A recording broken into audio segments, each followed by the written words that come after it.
Vamos a girar la información y vamos a ir a otros temas. Está allá en el estudio el doctor Miguel Ángel Rodríguez Mackey. Él es ex ministro de Relaciones Exteriores, ex canciller del gobierno de Pedro Castillo, quien ahora mismo, según palabras de la presidenta Boluarte, ha pedido asilo para su familia. Así que vamos a hablar de este, por supuesto, y de otros temas. Doctor, gracias por estar hoy aquí. Bienvenido. Gracias por la invitación, Claudia, Pamela. Sí. Partamos de lo que ha sido un hecho, ¿no? Porque usted, que ha formado parte del gobierno del señor Castillo, en algún momento dijo que no esperaba ningún golpe de Estado. Nunca se conversó esto, nunca al interno usted sentía que en algún momento esta iba a ser una posibilidad que ahora nos tiene en otro análisis, frente a un asilo político para la familia del señor Castillo Terrones. No, yo pertenezco a otro capítulo del gobierno de Pedro Castillo. Claudia, por favor.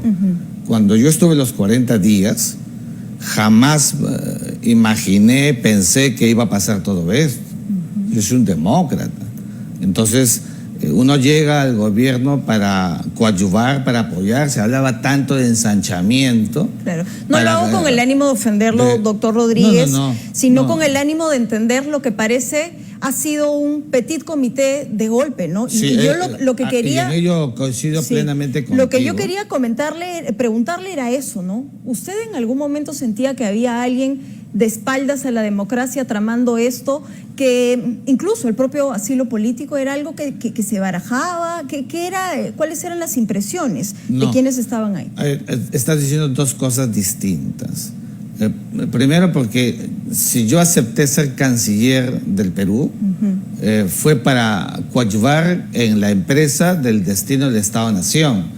Nunca pude ni imaginaría la posibilidad de que habría el intento de un golpe.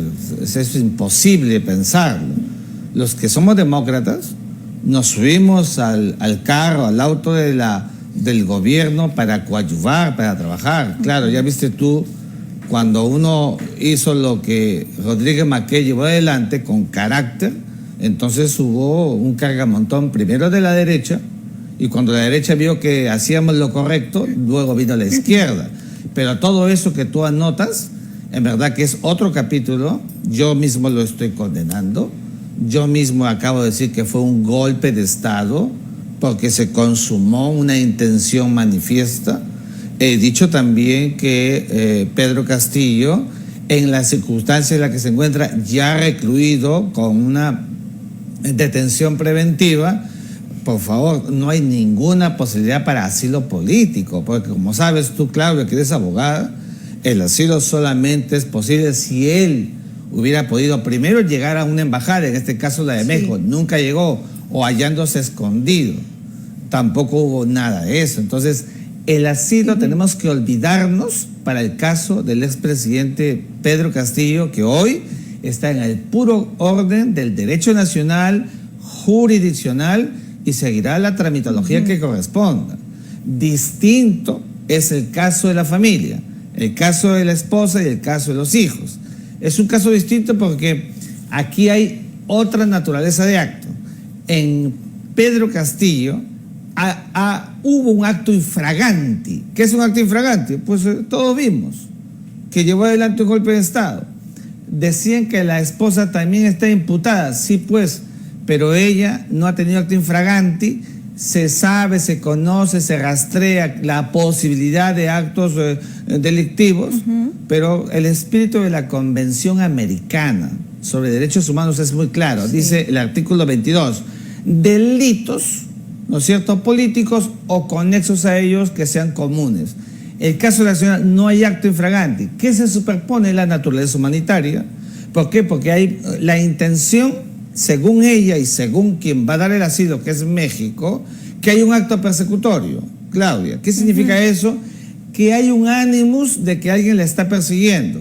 Es lo que piensa México y lo que piensa ella, que es lo relevante para la ciudad, no lo que piensa el Estado peruano. Esto es muy importante porque no es un derecho del Perú, sino un derecho de México y tampoco de ella, porque cree en la lectura de ella y seguramente de México que hay hostilización, que hay ensañamiento, que hay hostigamiento, una serie de patrones que superponen por la naturaleza vulnerable de la señora y de los hijos, que no son actores políticos y que están en esa bandeja de situaciones. En términos técnicos, para que la gente pueda entender, ¿a qué se refiere cuando se habla de un asilo político? Porque creo que ahí es la clave, ¿no? Sí. Cuando hablamos de político, no es un asilo cualquiera, es un asilo político. Lo que más pasa allá es que de la condición judicial que muy pueda tener bien, una es persona. buena pregunta, Pamela. A veces se cree que para que sea uno asilado político, se cree, y mal, tiene que ser pues un actor político en un partido inscrito o que tenga que tener una relevancia política como cualquiera que te puedas imaginar. Ese no es el concepto del asilo político. El asilo político es una institución que protege a quien se siente perseguido porque está directa o indirectamente relacionado con asuntos que tengan que ver con un clima político, directo o indirecto. La esposa es de un expresidente de Estado. Entonces hay un acto relevante. Ella está comprometida, no hay acto infraganti. ¿Puede merecer asilo? Sí puede, de acuerdo con la convención. Tenemos que ser muy claros en esto. Pero eso lo evalúa ¿quién? Lo evalúa el país otorgante. Exactamente. Lo evalúa México, porque el asilo es una prerrogativa mexicana, no peruana. El Perú, ¿qué es lo que debe hacer? De acuerdo al artículo 36 de la Constitución Política, que dice que el Estado peruano consagra el respeto del derecho a asilo, reconoce el asilo. Si el Perú lo considera, entonces tendría que proceder a darle la tramitología, el salvoconducto para que dejen el Perú y vayan a México. Nos guste o no nos guste, son las reglas del derecho internacional que está en la Convención de Caracas de 1954. Y si nos basamos en las declaraciones que ha venido dando el Sí. presidente AMLO, uno podría entender que cualquiera sea la situación por la que atraviesa, incluso el mismo expresidente Castillo, podría otorgarle el asilo, porque Sí. como usted lo menciona, eso lo evalúan ellos. Sí. ¿Qué respuesta tendría que dar nuestro gobierno ante una situación como Bueno, esa? esa es la segunda parte, pero antes, para terminar la idea, es importante para que la gente que nos ve y nos escuche tenga claro, Pamela. El asilo, como es una prerrogativa de México, como lo dije ayer en la clase, se le puede dar al arcángel Gabriel como a Lucifer. O sea, eso es una prerrogativa y de calificación que tiene México, no nosotros. Esto es muy importante. Y yo creo que a estas alturas del partido me preocupa mucho la reacción de Torre Tagle. No hay muñeca, no hay... Le falta firmeza. Falta firmeza, porque mira, ya incluso ahora es Chile que ha dicho que también se suma a señalar que no es golpista Pedro Castillo. Cuidado. Es decir, están ya en una suerte de política internacional de mesa redonda los países comprometidos, que son México, Colombia y Chile. Esto está diciéndonos que están pasando por encima de Torre Tagle. Lo que usted ¿Y hubiera cómo hecho es posible, Claudia, que habiéndose producido una vez más el pronunciamiento del presidente Petro, sigamos sacando notas de protesta? Lo que debimos hacer era, si llamamos al embajador en consulta, ya debimos retirarlo. Sí. Porque tiene que haber gestos en diplomacia. No lo hemos hecho y eso me lleva a concluir que hay una falta flagrante de reflejos en la Cancillería. Sí, justo, bueno, eso ya se adelantó a lo que yo iba a preguntar, ¿no? Sobre cómo era poner mano firme, que era retirar perfectamente a los embajadores. Pero quiero hablar del costo de un asilo, porque sí, no hay un acto infraganti, ¿no? El país otorgante evaluará la situación de la señora, de la primera dama, la señora Paredes, pero ella tiene una investigación abierta. ¿Cuál sería el costo judicial para nuestro país? Porque si en algún momento esta investigación camina, lo que tocaría sería extraditarla. ¿Se podría hacer? No se podría extraditar a alguien que ha sido asilado, Claudia. El asilo es parte de los derechos humanos y los derechos humanos son como sabes, un núcleo duro que es una protección que nada puede contra ello. Diferente sería si se escapa, ¿no? Si, por ejemplo, se va como el expresidente Toledo, ¿no? O el ex juez que se fue a España, Nostroza. Tampoco es así exactamente. Yo entiendo lo que ustedes quieren decir, pero tampoco es así, porque ella puede, por ejemplo, aducir que ese ánimo persecutorio la ha llevado a salir del país. Entonces, transportaría ya no la figura del asilo propiamente dicho, sino Claro. la de refugio. Ajá. Y entonces, ¿qué dice refugio? Es más humanitario que el asilo propiamente. Entonces, con esa carga llegaría al país que finalmente sería México y tendría refugio o el asilo. Entonces, doctor, le cambio la pregunta. ¿De qué manera Sí. podría ser el Perú para evitar el asilo de la señora Paredes con la finalidad de que ella se siga poniendo a derecho en este Muy país? bien, el único formato posible es que un juez dicte su detención. La señora sea detenida y ya está en el ámbito de la detención y ya no hay formato para que pudiera ser objeto del asilo, porque el asilo solo te protege cuando estás en la capacidad de escapar. ¿Cómo puede uno escapar Claro, o sea, si ya está detenido? Es lo que les decía sobre Pedro Castillo. No hay formato para Pedro Castillo porque ya está detenido, Sí. está en el ámbito de la circunscripción y de la jurisdicción nacional. Claro, ahí creo que sería importante también hacer la precisión a que igual el gobierno podría otorgarle un asilo, me refiero a México, pero ya es muy difícil en una situación como esta en que el presidente permita, mejor dicho, la presidenta o nuestro gobierno permita la salida de una persona que ya se encuentra con una sentencia o con una medida restrictiva de su libertad. En el último caso que tú planteas, no es posible, porque para que un Estado conceda asilo, tiene que tener ya el impectore, la protección de quien lo ha pedido. Si no, imagínate todos los que están en las cárceles. Una persona, a eso iba, ¿no? Una persona que se encuentra presa y que insiste en que esa condición de presa y sentencia es producto de una persecución política, ¿tampoco podría recibir un asilo político? Muy buena pregunta. Nunca, por una sola razón. Para que el asilo pide, tiene que primero ingresar en una embajada o estar escondido. Si estás en una cárcel, ya está dentro del derecho interno de la jurisdicción punitiva peruana. A nadie que esté en la cárcel se le puede asilar porque ya está dentro del circuito del derecho nacional, del derecho interno. Por eso la pregunta que me hace Claudia, solamente ¿cuál es el único escenario? Que haya orden de detención, la detienen, ¿cómo puede el asilo? No hay formato para el asilo. Ella en estos momentos está en libertad condicional, en fin, la que tenga. Si ella en estos momentos va a una embajada, entonces el asilo opera mucho más rápido todavía. ¿Qué tiene que hacer el gobierno del Perú? Otorgar el salvoconducto para que deje el país. ¿Es obligatorio hacerlo? No. Sí y no, y te lo explico por qué.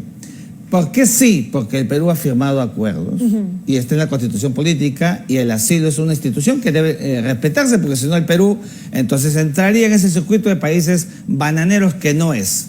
No en el sentido de que finalmente es pura soberanía del Estado. Aye La Torre, 1950, ingresó en la Embajada de Colombia. ¿Y qué pudo hacer el gobierno de Odría, el gobierno de facto? Nada. Nunca le otorgó el salvoconducto para que viajara a Colombia y tuvo que permanecer, como sabemos, los casi 5 años dentro de la Embajada de Colombia. Finalmente se trata de un acto soberano del Estado, pero el acto soberano del Estado no puede transgredir las reglas del derecho internacional consagradas en el artículo 36 de la Constitución Política. Entonces, lo que le toca a la señora Gervasi es finalmente darle trámite a esta solicitud.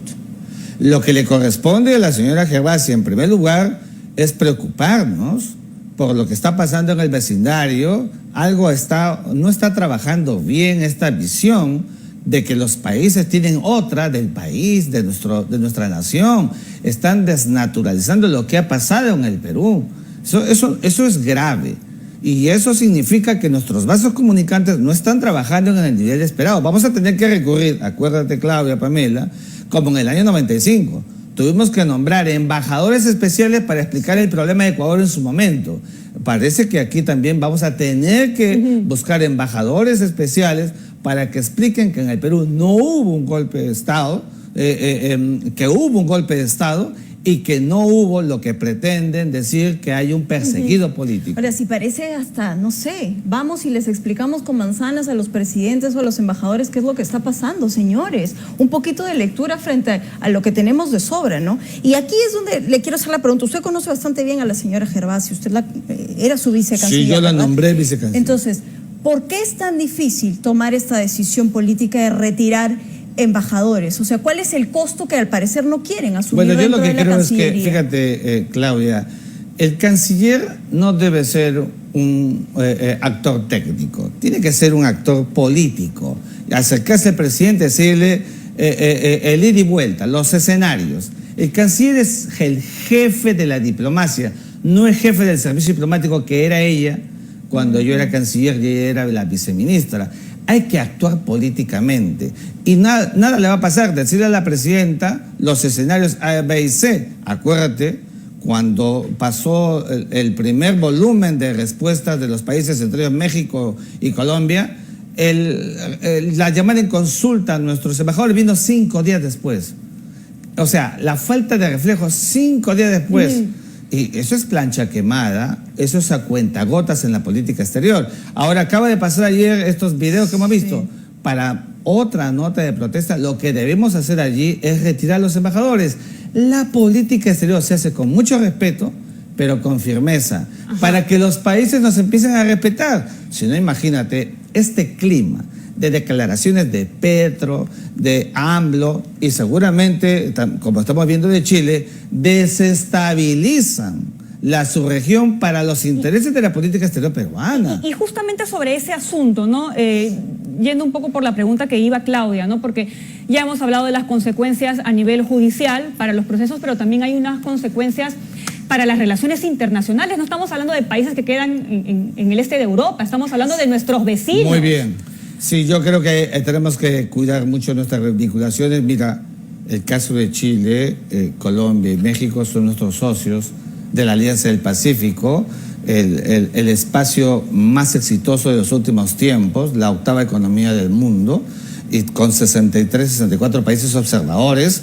Tenemos que saber articular, pero con firmeza. No va a pasar nada, son 2 cuerdas distintas. Hay que hacerles ver que esas declaraciones impactan negativamente, primero en el frente interno peruano, y segundo en nuestro relacionamiento internacional, nuestra mirada ulterior con el mundo. Mira lo que acaba de decir las Naciones Unidas, ya están diciendo que en el Perú algo está pasando. No vaya a ser que la ONU también diga que en el Perú lo que ha pasado es que han metido en la cárcel a un preso político. Entonces, este asunto tiene que mirarse de fondo, con objetividad, pero con mucha firmeza, que es lo que necesita la verdadera política exterior, que apostamos cuando llegamos con carácter para hacer los puntos que estaban mal hechos en la Cancillería y corregir los que correspondían pensando en el interés nacional. Solo para cerrar, el ex canciller Landa contribuyó a que hoy nuestras relaciones con los vecinos sean de intromisión.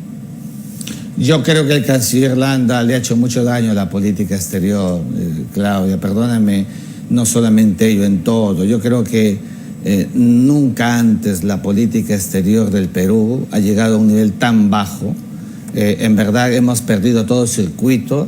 Tenemos que reconstruir nuestra mirada internacional, mirando a Víctor Andrés Belaúnde, a Alberto Ulloa Sotomayor, a Carlos García Bedoya, a Javier Pérez de Cuellar. Le ha hecho mucho daño y va a costarnos mucho recuperarnos de esos tiempos, estos estragos que le ha cometido a la política exterior peruana.